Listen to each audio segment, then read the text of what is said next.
सभी का स्वागत करता हूं मैं विशेष चतुर्वेदी आपके YouTube चैनल वॉर टॉक पे। सबसे पहले जय हिंद, नमस्कार और जय श्री राम। कल आप लोग जान रहे हैं जैसे कि रामनवमी है और हमारे साथ आज हिंदू यशराज सिंह भैया हैं जो कल की योजनाओं के बारे में बताएंगे, उनसे कुछ सवाल भी करेंगे और भी कुछ बातें हैं जो उनसे हम पूछेंगे।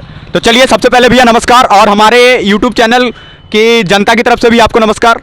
आपसे मैं सवाल पूछना चाहता हूँ कि कल आपकी तैयारी कैसी है? कल रामनवमी है, पूरे धूमधाम से बनाने की बात की जाती है हर बार, पिछले बार भी बनाए थे। आप हमेशा से मीडिया में फेमस ही रहते हैं हर बात अपने बयान को लेकर। आप इससे पहले भी अलकायदा के बारे में बोल चुके हैं, इकलौते चुनौती देने वाले। सबसे पहले तो मैं आपको नमन करता हूं कि मुझे भी आपको बहुत अच्छा लगा था कि आपने अलकायदा को अकेले चुनौती दे दिया था। तो अभी कल का क्या है आपका?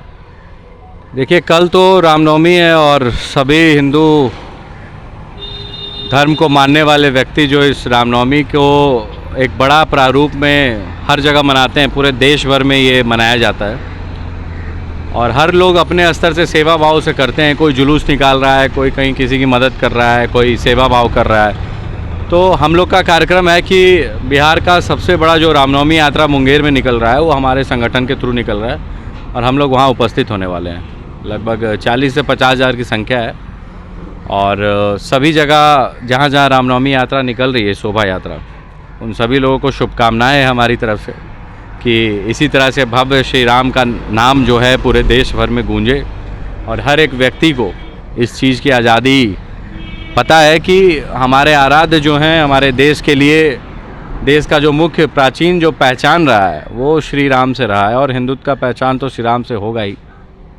यही चीज़ हम कहना चाहेंगे। और जैसा कि आप देखते हैं कितने लोग विरोध कर रहे हैं कि अयोध्या में राम मंदिर बन रहा है, तो मतलब इससे बढ़िया उसके जगह हॉस्पिटल बनाया जाता, स्कूल बनाया जाता, बड़े बड़े उतने पैसे लगा दिए जाते, वो अयोध्या का राम मंदिर बनाने से कोई फ़ायदा नहीं। इस पर आपका क्या राय है? अभी जो तिरुपति बालाजी है उनका पूरा सिस्टम चलता है और उसके थ्रू एक फाउंडेशन चलता है जिसमें पढ़ाई लिखाई और हॉस्पिटल संचालित होता है। महावीर मंदिर के द्वारा हॉस्पिटल संचालित होता है। जितने भी बड़े बड़े मंदिर हैं उनके थ्रू एक अलग भाग्य से अलग रूप में एक हॉस्पिटल को संचालक और शिक्षा व्यवस्था पे काम सिर्फ एक ही धर्म कर रहा है, वो हिंदू धर्म। आपने कभी ये नहीं सुना होगा कि किसी मस्जिद के द्वारा कोई गरीबों को बांटा जा रहा है, कोई खिलाया जा रहा है या फिर उनके लिए हेल्प किया जा रहा है, कोई स्कूल कॉलेज खुला हो।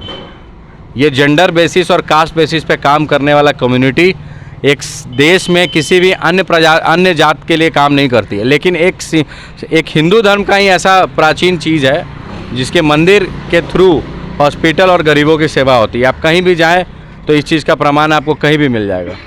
तो हॉस्पिटल खोलने की जो बात कह रहे हैं कि राम मंदिर से अच्छा होता हॉस्पिटल खोल देते हैं, तो क्यों नहीं वही पहले एक हॉस्पिटल का नींव डालें, हम लोग उसमें समर्थन करें, है ना।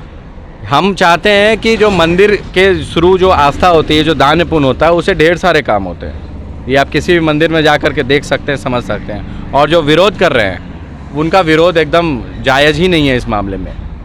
और कहीं ना कहीं वो ये दिखाते हैं कि हमारे सनातन संस्कृति को कमज़ोर करने का काम उनकी साजिश में है, जो कि इस चीज़ को पूरा होने का हम लोग काम नहीं होने देंगे। आप उन हुड़दंगियों के बारे में क्या कहना चाहिएगा जो दो गुट के बीच लड़ाई लगवा के अपने चुनाव प्रचार को करते हैं? जैसे किसी को भड़काओ पत्थर मरवा दिए, जैसे आपकी कल रैली, आपने प्रशासन से बात कर लिया? हाँ, ये सब तैयारी तो लिखित पत्र में रूप में परमिशन वगैरह ये सब तो जाहिर सी बात है, कानून का सम्मान करते हैं तो पूछना ही पड़ता है। और बहुत सपोर्ट मिला है प्रशासन का। ऐसा नहीं है कि प्रशासन हमको कोई कह रहा है कि नहीं निकलने देंगे, चाहे दिक्कत होगा, परेशानी होगा, ऐसा कुछ नहीं है। हम लोग का पूरा सपोर्ट है।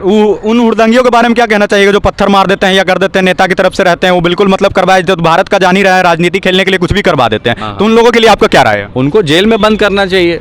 जो पत्थर मार रहे हैं उनको चिन्हित करके वहीं पे मार देना चाहिए, वहीं पे गाड़ देना चाहिए।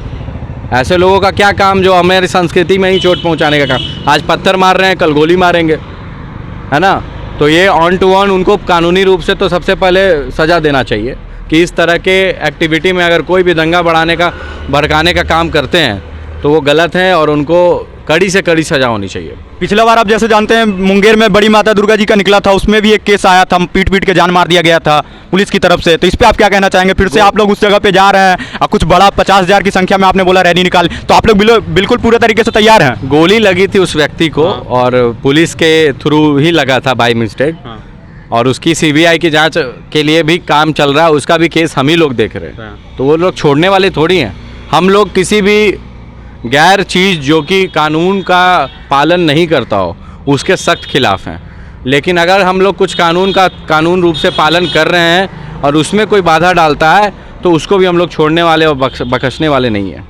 सिंपल सा फंडा है कि चैन से हैं तो चैन से रहने दें, और जो काम हम लोग कर रहे हैं उसमें अगर साथ नहीं दे सकते हैं तो बाधा भी उत्पन्न ना करें। अच्छा, आप अपने कुछ अच्छे कामों का विश्लेषण कर सकते हैं? मैं जैसा जानता हूं कि आप गांधी मैदान में आपका रोटी बैंक चलता है, क्या उसके बारे में आप जनता को बता सकते हैं कि जो लोग वहां पर आए खा सकें, गरीब जनता तक ये वीडियो पहुंच सके, उनके बारे में आप क्या कहना चाहिए? शनिवार को हम लोग गांधी मैदान में, ये तीसरा साल जा रहा है, अप्रैल में हमारा तीसरा साल हो जाएगा।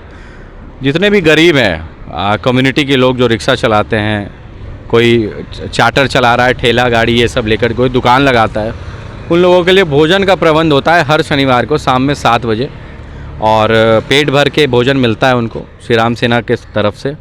तो सभी लोग को यही संदेश पहुंचाइए कि अगर कोई गरीब आपको दिखता हो तो उनको ये ज़रूर संदेश बताएं कि शाम में 7 बजे शनिवार को अगर वो पहुंच जाते हैं तो उनको वहाँ भोजन मिल जाएगा। फिर मैंने आपके बारे में ये भी प्रशंसा सुनी है कि आप भेदभाव नहीं करते हैं, वहाँ पर मुस्लिम लोग भी खाना खाने आते हैं, आप बिल्कुल खुशी से खिलाते हैं। हमारे देश के कानून में जो व्यक्ति यहाँ की नागरिकता लिए हुए है तो हमारा उनसे कोई बैर नहीं है। अगर वो आएँ खाना खाएं, अगर वो इंसान है, चूँकि हमारे धर्म में वासुदेव कुटुम्बकम और इंसानियत को बताया गया है कि सबसे पहले प्रबुद्धता देना है, तो इंसानियत के नाते जो हमारे देश की संस्कृति और हमारे धर्म के संस्कार ने जो सिखाया है, तो वो आते हैं खाने के लिए, तो क्यों नहीं खिलाएंगे? बिल्कुल खिलाते हैं। इसमें कोई भेदभाव नहीं है। हमारा किसी गरीब और किसी पिछड़े से हमारा भेदभाव नहीं है, ना होगा। और उन लोगों के बारे में क्या कहना चाहिए जो मजहब को लेके आपस में बैर करवाते हैं, लोगों से लड़वाते हैं, उनके लिए आप क्या लास्ट राय आप देते जाइए? देखिए, कोई लड़वाते नहीं है, ये तो ज़रूरी होता है कि ये पोक करते हैं दूसरे कम्युनिटी के लोग।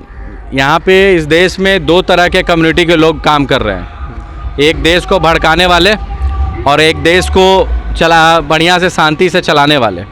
तो देश को जो शांति से चला रहे हैं उनको भड़काने के लिए प्रयास किया जाता है कि वो अलग है, ये अलग है। अगर हम अपना काम कर रहे हैं, हमारे में कोई बाधा नहीं डाल रहा है, तब तक हम लोग शांत हैं। अगर हम लोग में कोई बाधा डालेगा तो हम लोग छोड़ेंगे भी नहीं, चाहे वो किसी कम्युनिटी के व्यक्ति क्यों ना हो। बिल्कुल साहब, जो मतलब हुड़दंगी करने की कोशिश करेगा, कोई कम्युनिटी का रहे, वो हिंदू रहे, मुस्लिम रहे, जहां बाधा करेगा आप उसको नहीं छोड़ने। बिल्कुल, हम लोग कोई नहीं छोड़ने वाले हैं। बिल्कुल, कानून का राज और इतना स्ट्रिक्ट होगा कि हम लोग किसी कीमत पर कानूनी रूप से जो चल रहे हैं उसमें कोई अगर बाधा डालेगा तो हम लोग उसके सख्त खिलाफ है। तो पटना में आपका कोई प्रोग्राम होने वाला है कि नहीं? जी नहीं, हम लोग पटना में तो जितने भी सहयोगी दल हैं जिनको रामनवमी में अपना जुलूस में, यात्रा में ज़रूरत होता है, तो हम लोग उसमें सपोर्ट में रहते हैं। लेकिन पटना में हमारा कार्यक्रम नहीं हो रहा है, मुंगेर में हो रहा है। जी, मुंगेर में और अन्य ज़िले में भी हो रहा है, जहानाबाद में हो रहा है, नवादा में हो रहा है, आपको मुजफ्फरपुर में हो रहा है, सब जगह हो रहा है। लेकिन पटना में मैं चूँकि नहीं हूँ तो इसलिए नहीं करता हूँ, लेकिन जो सहयोगी हैं उनको सहयोग करूँगा। और हिंदू कार्यकर्ता हैं उन लोगों को शुभकामनाएँ हैं कि भाई आप लोग सभी लोग का शोभा यात्रा एकदम सफल हो। आप सभी लोग को शुभकामनाएँ हैं। धन्यवाद। आप देख सकते हैं हमारे साथ और भी हमारे, आपके लिए मैं इतना तक पहुंच सकता हूं, मेहनत कर सकता हूं, तो हमारे चैनल को सब्सक्राइब जरूर करिएगा। और जय हिंद, जय भारत, जय बिहार।